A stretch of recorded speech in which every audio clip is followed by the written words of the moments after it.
Hey, this is the C&D channel. I'm Chris. This is Dave, and this is MMA for you. We're gonna do our predictions for UFC Fight Night 23, which is UFC Fight for the Troops #2.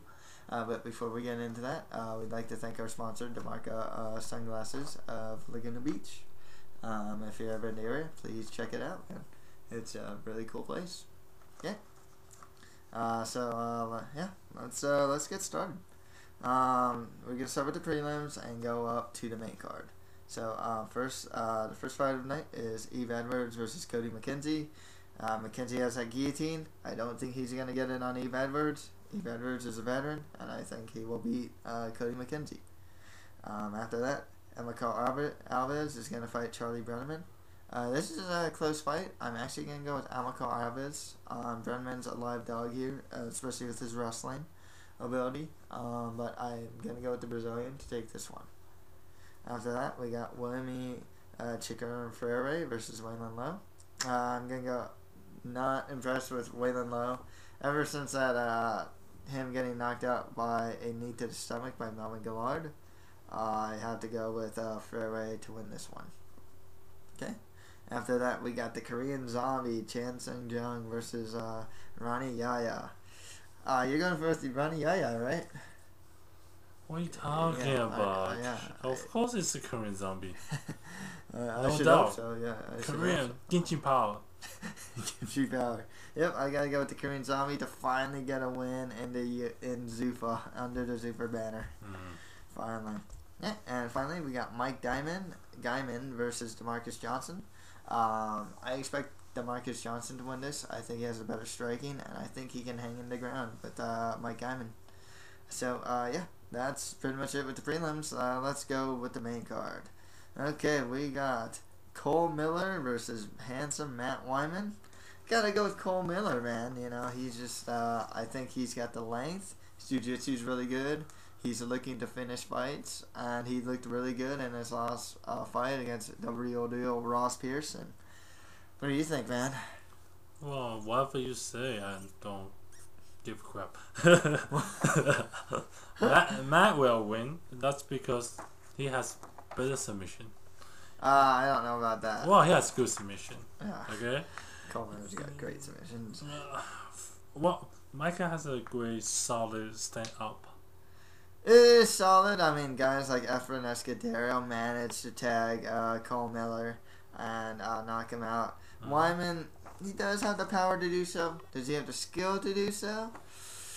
I guess we'll have to see. Well, my guy's well-rounded. You never know what he can do. Your guy is kind of cold, man. Yeah. Is your guy has a good? Is your guy in good condition? Yeah. Is your guy in good condition? It's great. It's well-rounded. He has a great condition. No, I don't know if conditioning will be too much of a factor actually in this fight. But we'll see. These guys aren't known for like horrible conditioning or anything. I know. But you know, they're also not known for like great conditioning either. But look, you know, you have a well-rounded guy, so I don't know, man. Yeah. Well, I guess we'll see. We will see. Yeah. So next fight after that, we got Joey the Mexicutioner Beltran versus Pat HD Berry.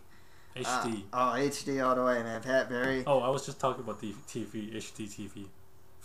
No, HD all the way, of course. The thing is with Berry, man, this guy is just his leg kicks are really good. His cardio's not that great, but dude, this guy's striking is it's just better than the Mexicutioners. I don't know how else to say it.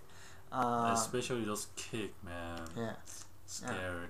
Yeah, I expect Beltran to take a couple of those kicks, and Beltran's got a really good chin, but it's not like he can't get hit. You know, his last fight against Mitrione, he got hit a couple times, and Barry arguably trains with Mitrione. Mitrione always praises praises Barry as the better striker and just a guy who kicks Mitrione's ass all the time. Yeah, again, like I agree with you. Kick is sometimes more powerful. You know, you can get a punch, but can you really take a couple kicks? I don't know. Exactly. Let's find out. We'll find out. I think with the striking though, it's all bare hands and feet.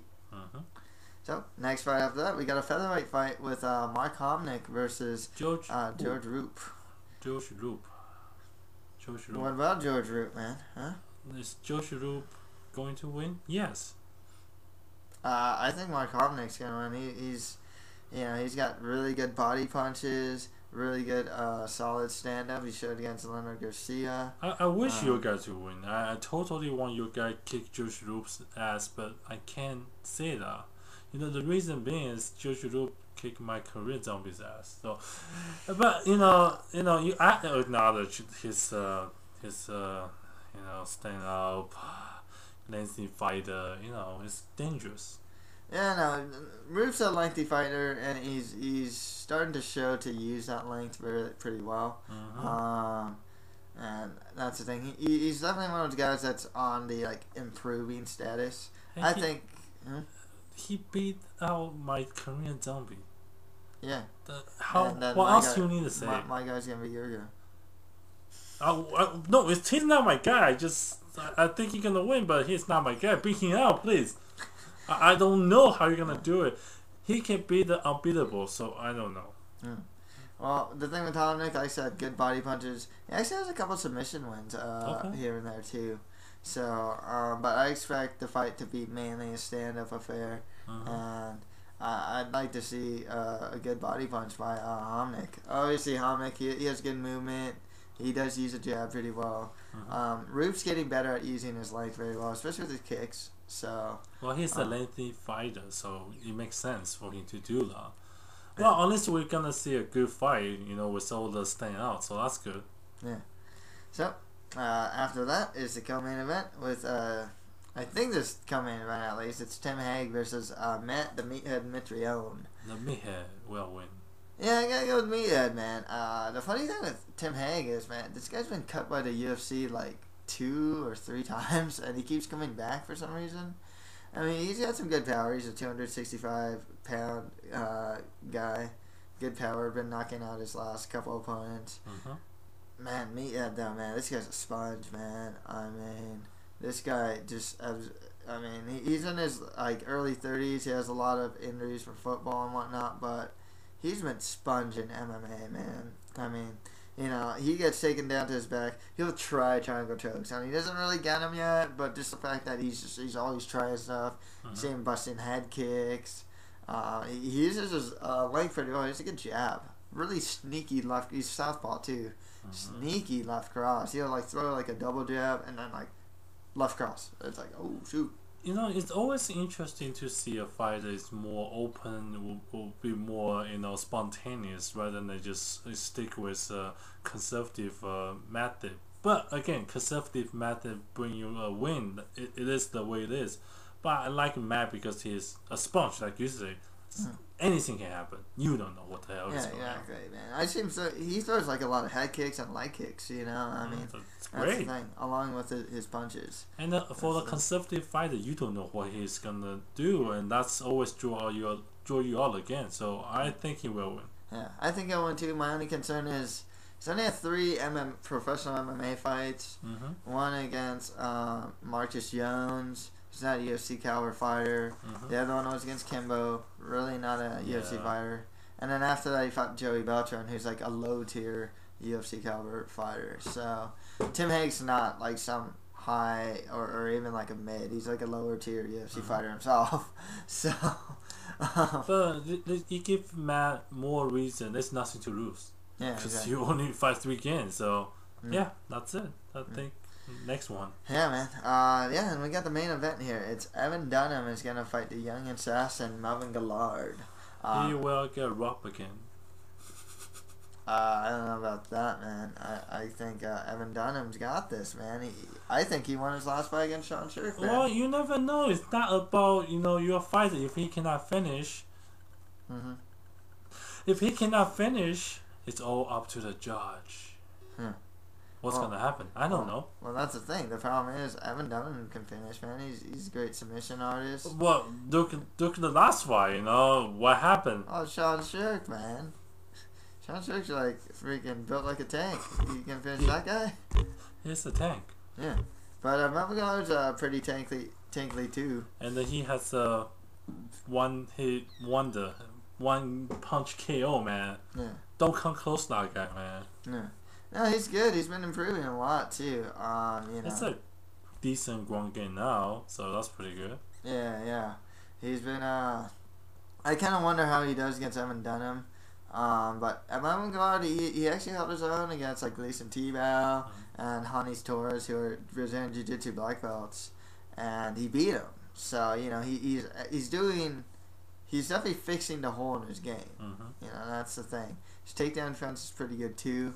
I just think Evan Dunham, he's got some good length. Great.